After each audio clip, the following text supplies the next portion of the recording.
Welcome to the Now Indy. I'm Melissa Mahadeo. Candace has the day off. All right, we have a lot to talk about, but we are going to begin with a story you're only going to see on RTV6. It involves the hours before this man, 28-year-old Maurice Nelson, ended up in police custody, accused of sexually assaulting and holding a woman captive for days. Last week, we told you Nelson essentially turned himself in, but how he wound up there is turning out to be quite the remarkable story, one you may not even believe. The Now's Mike Pelton joining us live from Eagle Creek Park with one man's divine intervention. Mike? New at 4:30 now, Chuck E. Cheese is known as a place where a kid can be a kid.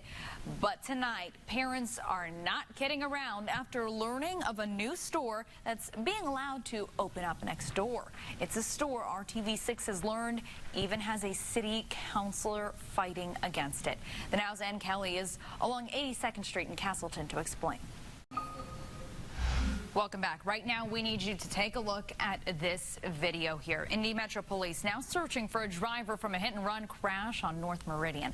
It happened around 10 a.m. at the Fall Creek Parkway South Drive. A van ending up on its side, and police saying the man behind the wheel crawled out and then ran away. The man in the other car talked to RTV6. He was not hurt, but he did say the other driver grabbed some kind of envelope from the van before running off.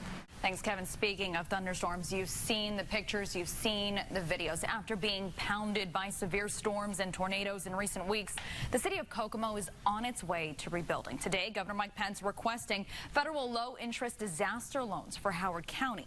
If granted, Cass, Carroll, Clinton, Tipton, Grant, and Miami would also qualify for those loans to help the communities heal and rebuild. Meanwhile, the city of Kokomo now waiving building permit and inspection fees for victims of the tornado. That includes fees linked to new construction, alterations, or remodeling related to that tornado. The city is waiving those fees for the next 90 days and then will reevaluate for a long-term plan. So the race for the White House now, as both sides of the ticket are laying out their national security plans today. And as the Now's Jason Fechner will explain, one candidate is already pushing for spending more on the armed forces. Jason? You might enjoy eating at seafood restaurants when you visit the coast, or maybe you go to the market for salmon every once in a while. Unfortunately, as the Now's Erica Fly will tell you, you may not be getting what you think you're getting. Erica? Near St. Louis now, more than 7,000 American flags are on display for the upcoming September 11th anniversary. Each one will represent an American military member killed while fighting the war on terror. The flags are in chronological order from the first troop killed to the most recent death. Organizers say each flagpole will hold the dog tags, a photo, and a brief biography of the military member who made the ultimate sacrifice. Thank you.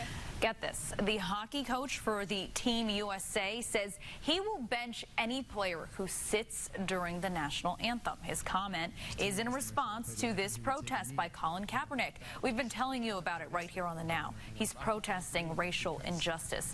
Other athletes have also joined him, and the president supports him. But the U.S. hockey team's coach says if any player sits on the bench for the anthem in the World Cup of Hockey later this month, they will sit there for the rest of the game. It's not clear if any players have planned to protest. Meanwhile, the man who started it all is putting his growing fame to good use. San Francisco 49ers quarterback Colin Kaepernick's jersey was the #1 selling jersey in the NFL online shop yesterday. And now he's decided to donate all of the proceeds from his jersey sales to communities that need it most. More of his jerseys have been sold over the past week than the total sold in the past 8 months. Kevin, thank you. Do you love coffee but hate the accompanying jitters? Then how about one man's coffee pot? He says, give it a try. Get it? It's not a pot of coffee. Well, technically it is, but it's also coffee infused with hemp extract oil. The owner of Steep Fuse says he created the brew as a solution to ease his back pain and get him energized for the day ahead.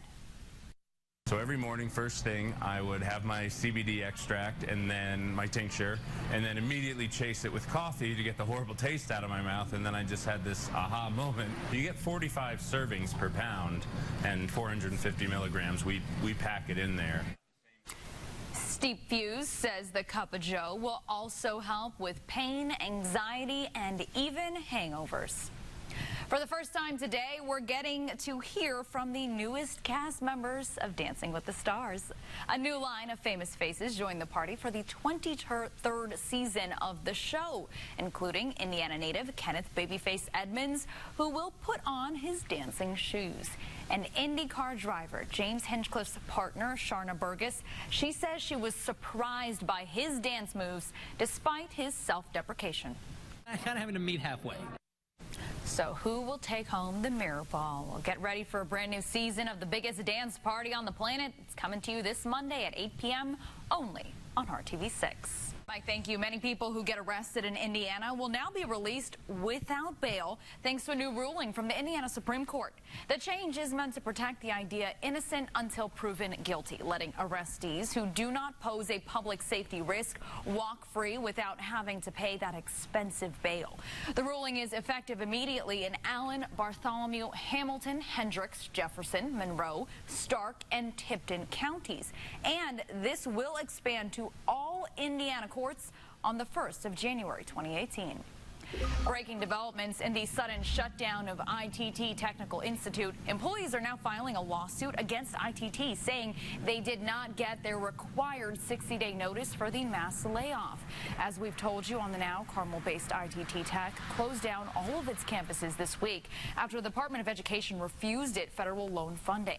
Those employees are now asking a judge to order ITT Tech to pay them salary, benefits, and 401k contributions for a 60-day period.